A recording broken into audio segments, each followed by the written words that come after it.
Hey guys, Mike Foltynevich here. You're watching On Deck with Tyler Redmond. Welcome into On Deck. I'm Tyler Redmond. As always, make sure to like this video, subscribe to this channel, and hit the bell for notifications so you can stay updated with everything going on in Braves country. And as always, you can follow me on social media, Tyler Redmond at BubblegumJesus on Twitter and Instagram.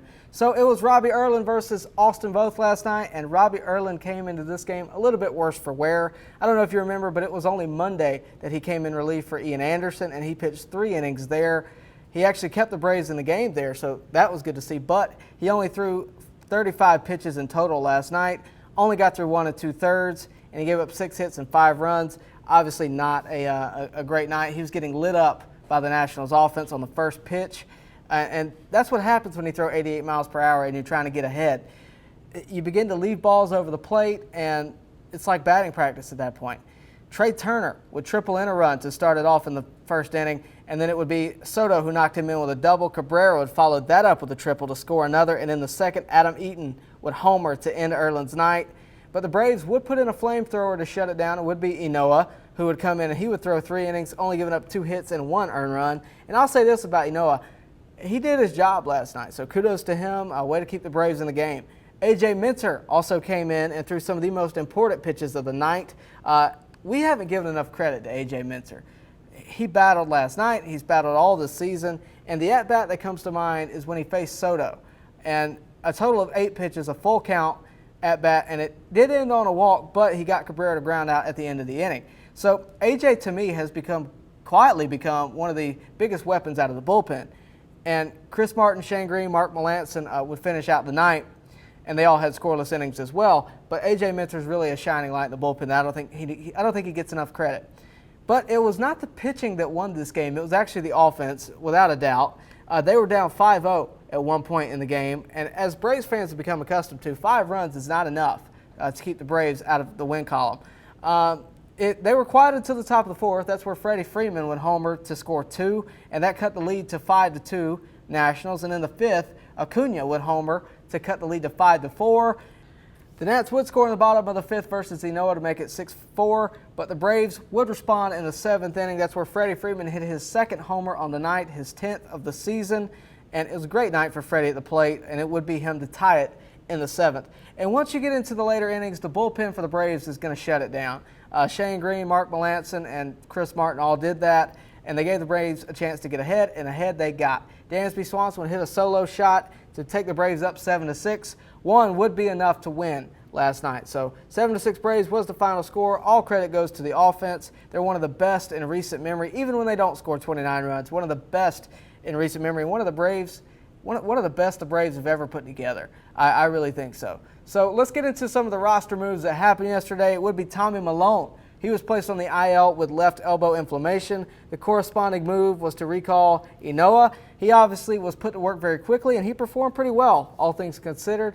The other move that the Braves made yesterday was they outrighted Charlie Culberson, and that gave every Braves fan a sigh of relief. He is now residing in the alternate training site. Hopefully we'll see Charlie Culberson back in a Major League Braves uniform sooner rather than later. So I don't understand why a team wouldn't pick Charlie up. He's a utility guy that can play everywhere, especially a team that's in the hunt, in the postseason hunt. I don't understand that, but I digress.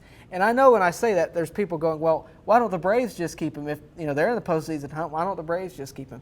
Because I think the Braves have kind of already made up their mind that Hechavarria is the backup infielder, Ender Inciarte is the backup outfielder, and aside from that, they need pitching. I don't know if you've noticed, everybody they're bringing up as of late has been pitching. Jacob Webb, Acuña, they're not bringing up any guys to play in the field. I mean, they sent Camargo down the other day when Ozzie Albies returned.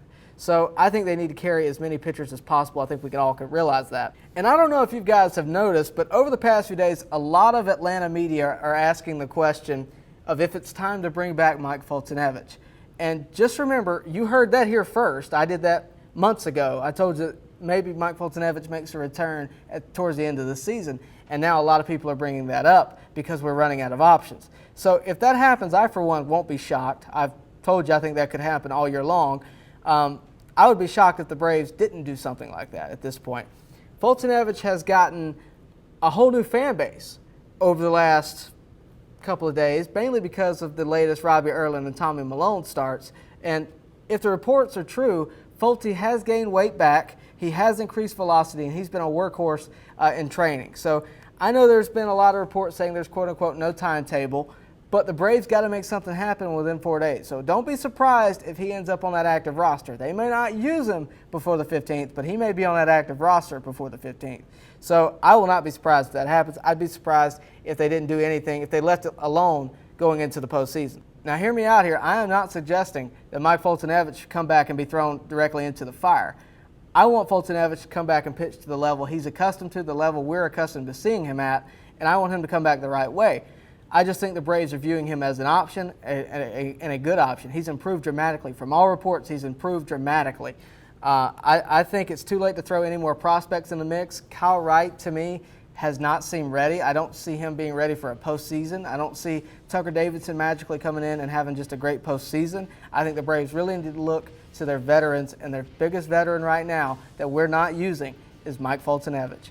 That's just my opinion. So again, when it happens, just remember, you heard it here first. I'll take credit if it doesn't, but you did hear it here first. But also, Tyler Flowers left the game last night after being hit in the back of the arm by a pitch. He will be reevaluated today. Obviously, he doesn't start today anyway. It will be d'Arnaud, so they haven't made a roster move. But he was taken out of the game, so just a precautionary measure. I'm just going to mention that Shea Langoliers or William Contreras is ready to go if Tyler Flowers is not able to come back immediately. So that's all I got for today. Let me know what you think about Foltynevich in the comment section. Let me know about what you thought about last night. Dansby Swanson also had a big homer. Freddie Freeman had a 2-homer night. Let me know what you think about all of that stuff in the comment section. And what roster move would you like to see happen before the 15th and going into the postseason? Let me know all of that in the comment section. As always, make sure to like this video, subscribe to this channel, hit the bell for notifications so that you can stay updated with everything going on in Braves country. Next few days are going to be really exciting, so stay tuned right here at On Deck.